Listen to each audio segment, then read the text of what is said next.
boa tarde para quem está entrando agora. Não sei se boa noite, bom dia para aqueles que vão estar assistindo, escutando esse nosso encontro num outro momento.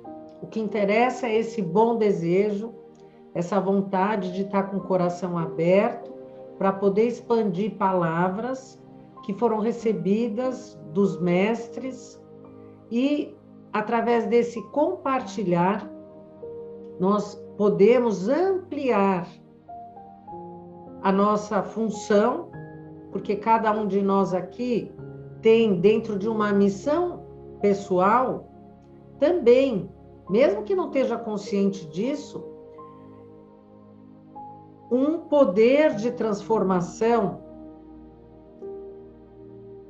quem sabe uma responsabilidade de transformação de todos aqueles que estiverem em volta do seu caminho, que fazem parte da sua história, que fazem parte de cada passo da sua vida. E é exatamente isso que nós estamos fazendo aqui. Então, todos bem-vindos, aqueles cujo coração faz essa escolha de participar, faz a escolha de querer evoluir. Independente de ser palavras que estão saindo da minha boca, mas que sejam, quem sabe, inspiração para aqueles que estão aqui hoje, como aqueles que vão ser exemplos e que vão também estar compartilhando da sua experiência, dos seus sentimentos, aonde quer que estejam, palavras e sabedoria que nós recebemos de grandes mestres da Cabala. Hoje, a Cabala, que já está tão disseminada e que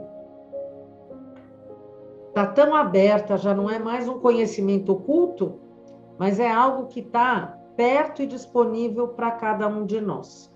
Chegamos numa semana muito especial, que se chama, essa porção, Mishpatim, traduzido como leis, traduzido como julgamentos, traduzido como estatutos, regras.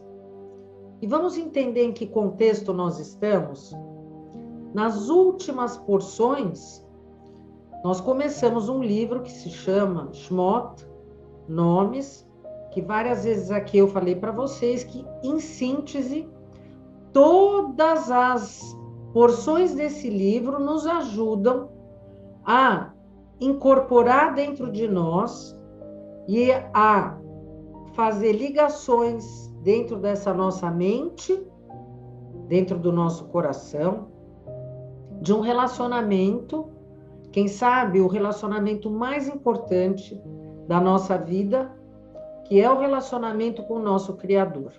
O conceito do divino, o conceito de Deus, como ele se apresenta verdadeiramente dentro de cada um de nós.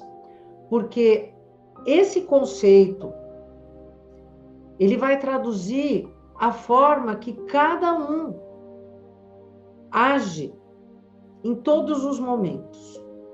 Nas relações afetivas, nas relações de desafeto, nos momentos de alegria, nos momentos de grandes desafios em que a gente pensa que o impossível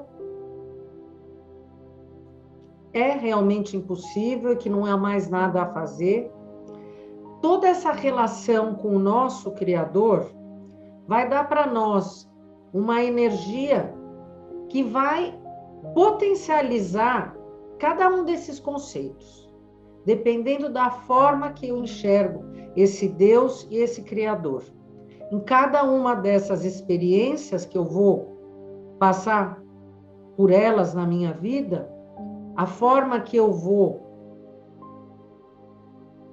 respirar e enfrentar vai depender fundamentalmente dessa relação. Então, vamos aproveitar esse momento, vamos deixar aqui o nosso incenso, que eu tenho dito que é como se fosse aquela nuvem que nos conduz, a nuvem da proteção, que nos leva pelo caminho da luz, do bem. Vamos deixar ela aqui do nosso lado. E essa vela, que também significa o nosso querer, vou deixar ela aqui do lado, o querer receber a luz. Vamos continuar a falar do contexto literal da nossa história. O contexto literal da nossa história que começa na primeira porção, Shmot falando da saída de um povo, da saída de um local onde um povo era escravizado. Nós chamamos esse local de Egito, mas sabemos que esse Egito não é essa terra física que fazia parte da terra prometida num dado momento. Hoje tudo acaba se fragmentando, mas também fazia parte da terra prometida, era simplesmente um outro lado da terra prometida. E esse povo quer seguir para encontrar o seu lugar dentro de um processo divino, aonde eles vão poder ser livres de algo que os tiraniza e os oprime. Isso na primeira porção. Sabemos depois, nas duas outras porções, Vaerá e Bo, aonde apareceram lá pragas e maldições, acontecimentos que parecem ser realmente de fábulas, aonde essas situações impossíveis favoreceram alguns, prejudicaram outros, mas da mesma forma sabemos que não são times de pessoas que representam um país X ou um país Y dentro de uma estrutura do mapa da geografia. Representam dois lados internos de cada um de nós, dois lados que convivem no nosso cotidiano e que muitas vezes, dentro dessa balança, um tem mais força, outras vezes o outro tem mais força, e nós aqui estamos colocando o nosso foco para alimentar o lado que nos torna seres divinos, como o nosso Criador, para que ele brilhe mais, e sem cortar aquele outro lado, ao fazer vibrar com essa inteligência que traz a luz, automaticamente ela vai iluminando aquele outro lado e ele vai perdendo a sua força. Ele continua ali, mas ele vai estar ali sem ter algo que alimenta, sem ter aquela pressão que coloca ele para fora. Logo em seguida, nós tivemos uma outra porção Bechalar, em que a natureza, que para nós, dentro da nossa lógica da ciência, tudo aquilo que está provado é o válido, tudo aquilo que a tecnologia consegue, através de cálculos, exemplificar e ter a explicação teórica de regras, num primeiro olhar é o verdadeiro, mas ao ler essa porção a gente vê um mar que tem um movimento absolutamente contrário a todas as leis da gravidade, da natureza, as próprias condições de um elemento água que se espalha. Dessa vez ele se recolheu. Muitos outros milagres uma maná que caía do céu e tudo aquilo que a gente já falou várias vezes. E nós continuamos caminhando juntos, e eu falei que é uma espécie de uma subida, uma escalada, que vai cada vez tomando mais força, até colocar toda uma nação face a face com o Criador. Na porção da semana passada, Ietró, onde nós recebemos os 10 pronunciamentos, as 10 falas, que são 10 aconselhamentos para que a gente possa sobreviver na vida.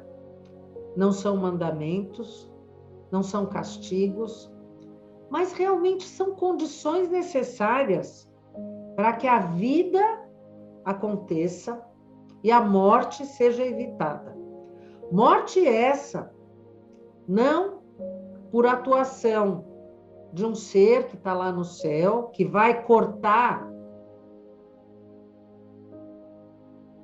da experiência física e da realidade aquele que desobedeceu, mas aquele padrão de morte que vai ser cortado quando aquele ser entende que, seguindo aquelas falas, ele não cria bloqueios entre ele e a luz, e com isso ele garante a continuidade do processo da vida.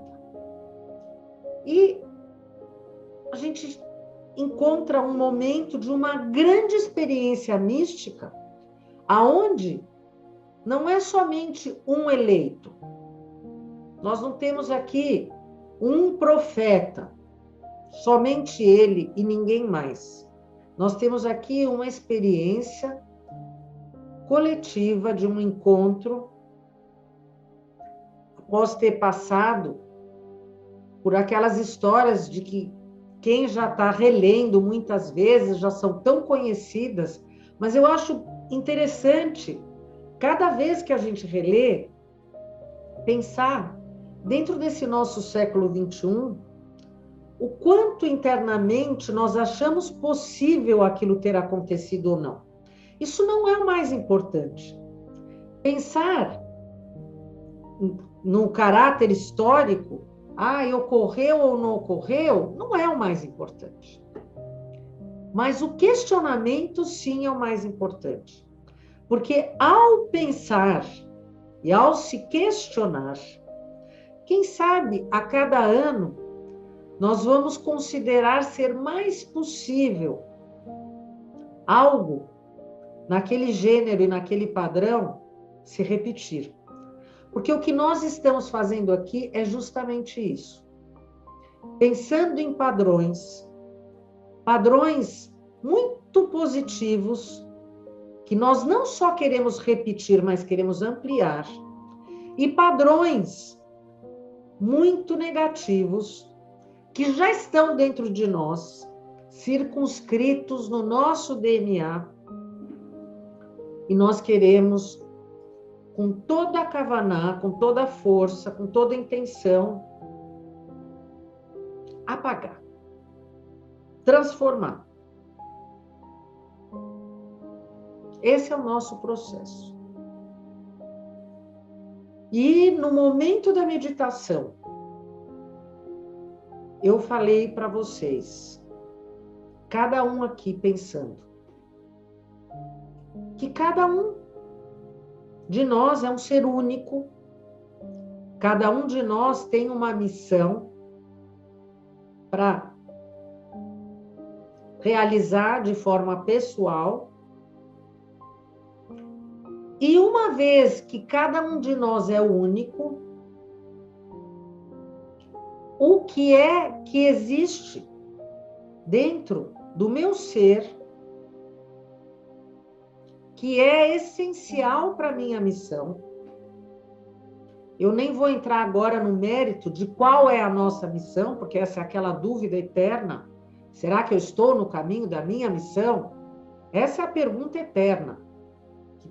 o ideal é a gente ficar a vida toda se questionando se nós realmente estamos na nossa missão, porque enquanto a gente se questiona, a gente vai se movimentando. Quando a gente fala basta, o Rava Schlag, nosso querido Rava Schlag, falava que envelhecer é desistir, no sentido de que aquele que aceita o envelhecimento, aceita a sua posição.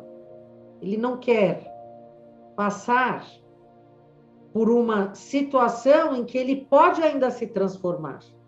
Então, aqui ninguém quer envelhecer. Aqui a gente só quer rejuvenescer para entrar nesse padrão da imortalidade.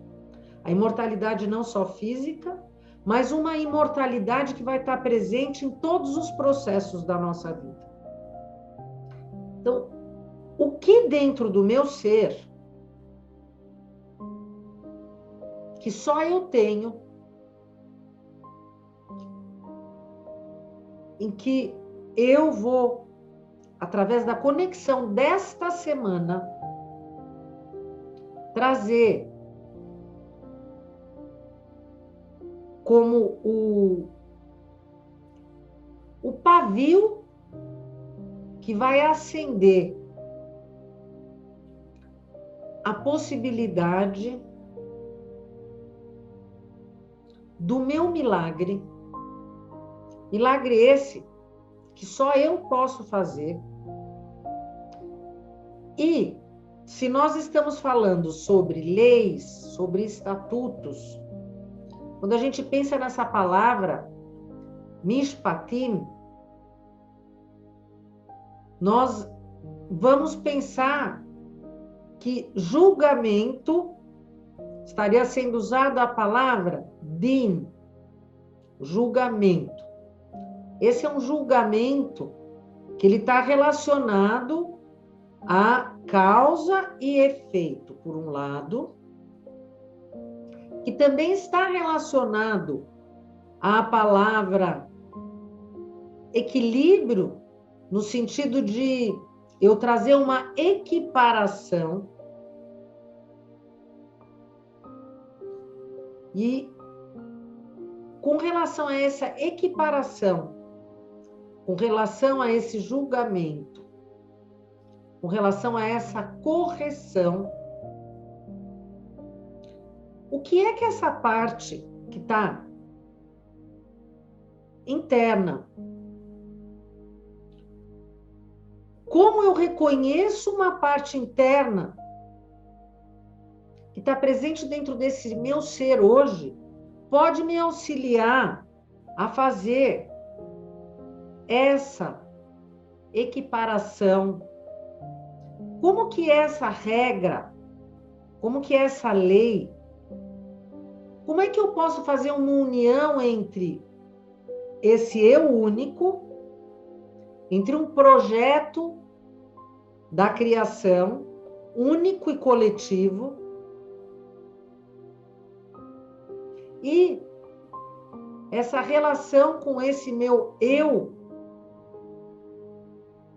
e esse Criador que está presente em absolutamente tudo. Como é que a gente vai conseguir fazer a relação com tudo isso?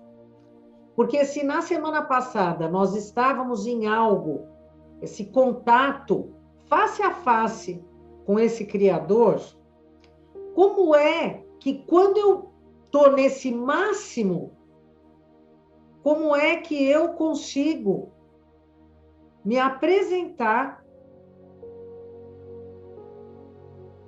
lendo uma porção que vai falar sobre leis, e justamente aqui nessa porção, eu tenho aqui a seguinte frase, que é no capítulo 21, versículo 24 e 25, 23. E se houver desastre de morte na mulher? Eu estou pegando só um fragmento. E se houver desastre de morte na mulher, darás alma por alma, olho por olho, dente por dente, mão por mão, pé por pé, queimadura por queimadura, ferida por ferida, contusão por contusão. Como é que isso soa aos nossos ouvidos?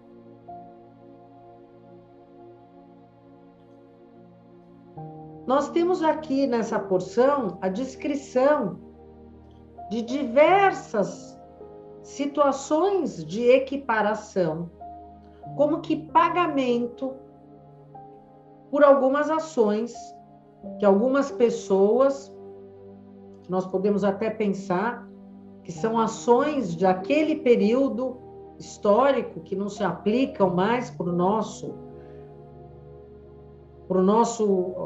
ambiente já democrático, pleno século XXI, fala sobre um boi que fere com seu chifre, fala sobre um burro que carrega um peso sobre suas costas, fala sobre um pai que vende a sua filha. E o que tudo isso tem a ver com cada um de nós. E o principal hoje, eu estou batendo nesta tecla que nós vamos ampliar, é essa parte que só eu posso contribuir nesse todo. Porque eu passei por situações e experiências que ninguém mais dentro deste planeta passou. Eu vivenciei situações que me colocou em contato com pessoas em momentos diversos que só eu enfrentei. Eu fiz escolhas nessa teia de relações e situações em dias do meu passado, seja este passado, o ontem, a minha infância, outras vidas, que só eu estive ali. Então, o que quer que eu tenha feito, a única pessoa que pode fazer essa reparação sou eu. Por que uns são privilegiados se nós somos todos irmãos? Jesus já não falava isso? Nós somos todos irmãos? Eu até separei uma leitura: não matarás. Quem matar será submetido a julgamento. Eu, porém, digo-vos, todo aquele que se irar contra o seu irmão será submetido a julgamento. Quem chamar imbecil a seu irmão será submetido ao sinédrio. E quem lhe chamar louco será submetido à jena de fogo. Portanto, se fores apresentar tua oferta ao altar e ali te recordares que o teu irmão tem alguma coisa contra ti, deixa lá a tua oferta diante do altar. Vai primeiro reconciliar-te com teu irmão e vem depois apresentar a tua oferta. Reconcilia-te com teu adversário, enquanto vais com ele a caminho. Não seja caso que te entregue ao juiz, o juiz ao guarda e seja metido na prisão. Em verdade, te digo, não sairás de lá enquanto não pagardes o último centavo.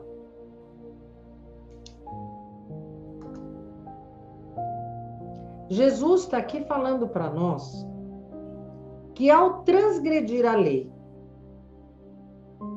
em que ele diz, ao invés de levar a oferta, vai e reconcilia-te com seu irmão e com seu inimigo. Por quê? Fazer a reconciliação é esse processo a gente chama de techuvá, de voltar à raiz de absolutamente tudo que é a união entre nós, a união desse todo que cada um faz parte dentro de um galho dentro de uma árvore divina que constantemente está se movimentando, essa árvore em que cada galho afeta o todo. E essa reparação que acontece entre cada um de nós, entre as ações que nós temos com o outro, e esse ser único, que encontra um outro ser único, que foi criado como único, para que fosse necessário esse encontro. E, diante desse encontro, cada um de nós possa fazer essa reconciliação para acabar com o processo de morte e, após ter encontrado a imortalidade face a face com o Criador, lá no Monte Sinai, com os 10 pronunciamentos, ao invés de mergulhar na questão literal de cada uma dessas palavras, olho por olho, dente por dente, entrar numa expansão em que o olho é uma ação, o dente é o retorno da ação, a lei cósmica, que nada acontece por acaso e que a luz está absolutamente por trás de tudo. O processo de encontrar a imortalidade é o processo de cancelar a morte criada por cada um dos bloqueios que nós